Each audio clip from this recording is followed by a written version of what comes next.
Méditation du 22 septembre. Mourir comme une graine. En vérité, je vous le dis, si le grain de blé ne tombe en terre et ne meurt, il reste seul. Mais s'il meurt, il porte beaucoup de fruits. Jean 12, verset 24. En août 2015, j'ai eu l'agréable honneur de prêcher lors du mariage de mon frère Lewis et de ma belle-sœur Tanifel.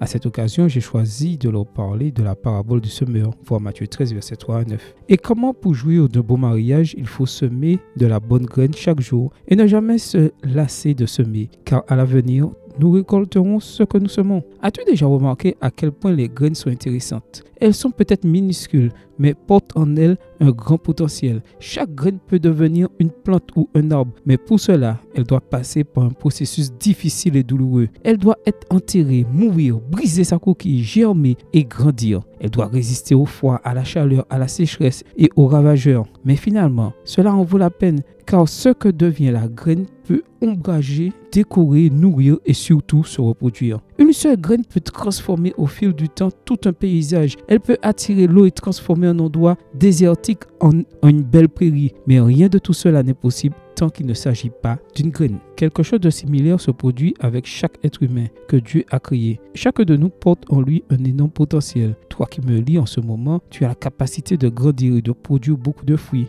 Dieu t'a créé pour accomplir de grands exploits qui se traduisent en amour, en service, en bonté et en bien-être pour le monde. Mais bien souvent, pour atteindre notre plein potentiel, nous devons apprendre à mourir comme une graine. Oui, ceux d'entre nous qui aspirent à atteindre l'idéal divin doivent être prêts à mourir à l'égoïsme, au confort et même aux excuses que nous invoquons souvent. Jésus est le meilleur exemple de mourir pour atteindre un objectif. Il a accepté de mourir sur la croix sans tenir compte de la honte attachée à une telle mort parce qu'elle avait en vue la joie qui lui était réservée. Hébreux 12, verset 2, version Bible français courant. Si tu veux avoir un impact sur le monde, commence dès aujourd'hui par mourir à toi-même. Les fruits ne se feront pas attendre. Amen. Bonne journée à toi et que le Seigneur te bénisse.